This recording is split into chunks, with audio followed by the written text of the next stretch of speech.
Good times, great music at 2 and URFM 103.7. As we step into science, we do that with our Professor of Science from the University of Newcastle, John O'Connor, who I'm not sure, John, if this week's topic will make us kind of feel, okay, or we'll just get more depressed. It's a thing called Nobel disease, and it kind of turns out that once you made it to the top, you can sort of really eat at you, can't it? It is interesting, and it comes in different forms. And this was prompted by a study that was made of a number of Nobel Prize winners, but probably putting the best in the words of one Nobel Prize winner, Paul Nurse, who received a Nobel Prize in 2001. And he said, "In the eyes of many people, I had suddenly become a world-leading expert on almost everything. It was a shock. You'll be inundated with requests to comment on a wide range of issues or sign letters or petitions or generally lend your name to causes, some noble, others not." So you've suddenly become an all-round expert on things that you know nothing about. Yeah, that's the trick, isn't it? Because you go, wow, you're an amazing person, you've won a Nobel Prize. And there have been organisations that have devoted their entire fortunes to this. And just trying to pick where the big lightning bulb's going to land. It's like saying the person who can run the 100 metres in under 10 seconds would make a good politician or a pilot or something. I mean, they're totally different set of skills, a different set of expertise, but people do expect it of them. And in some cases, this has changed the Nobel Prize winners themselves. Sometimes they view themselves as being undeserving. So an example is the imposter syndrome, and Einstein was subject to this. He said, "The exaggerated esteem in which my life work is held makes me feel very ill at ease. I feel compelled to think of myself as an involuntary swindler." Well, if Einstein can't be happy with his achievements, watch it. The rest of us got. And basically that imposter syndrome is the feeling that you are incompetent or a fraud while everyone else around you is there on their own merit. And I think they're sort of looking at, like, by the time you've made it to that sort of level of greatness in inverted commas, you're looking at all the other people that are at that point your contemporaries, and you go, wow, they've done some really cool stuff. But the thing that you've done is just the thing that you would have got up and done, you've got out of bed and done anyway. So that's probably playing on their mind a bit.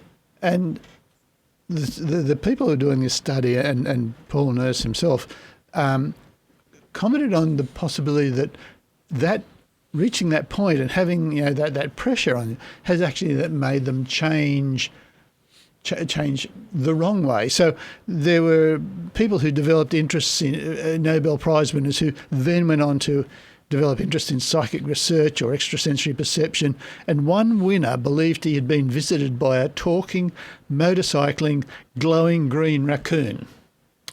Now, that's well and truly out there. I don't know whether I'll have what he's having or completely not have what he's having.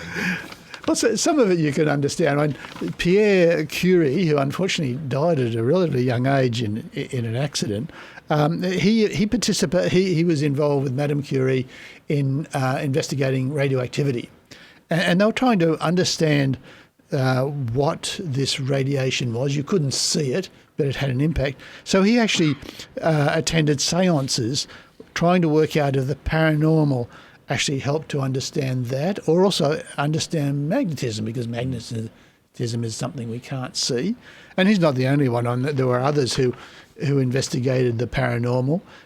J.J. Thomson tried to do the same thing. He was a member of the Society for Psychical Research for 34 years. So, and another winner, actually Nobel Prize winner, invented the word for ectoplasm. So there are these other areas which they skirt into, maybe for good reasons, maybe for not. But certainly it seems to be, it's like coming to a crossroads. You get the Nobel Prize, and in some cases they go on and they keep doing some brilliant research. I mean, there are plenty of examples of that. But there are others where they simply go, that's it, I'm not going to make enough advancements in this field from this point on.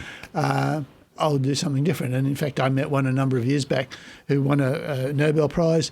In fact, it was great. He came here to Newcastle to give a lecture on his work, and but he'd changed entirely. He devoted his life to science communication and really put a lot of effort into getting more people into science, which is a great way to go.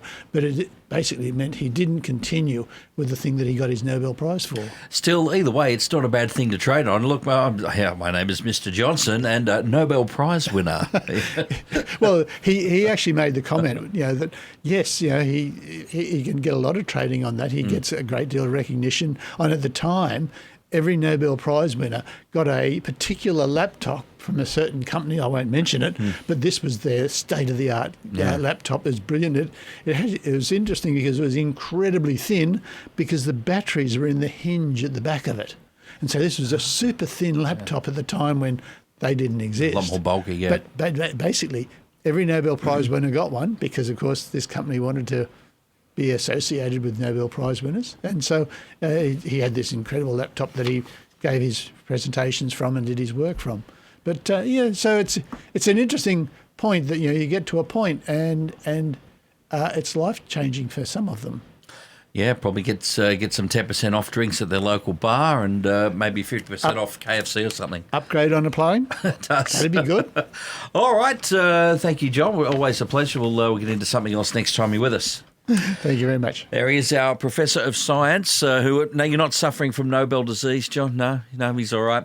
Having a look at that very thing with us this morning on 2NURFM. A broadcast service of the University of Newcastle.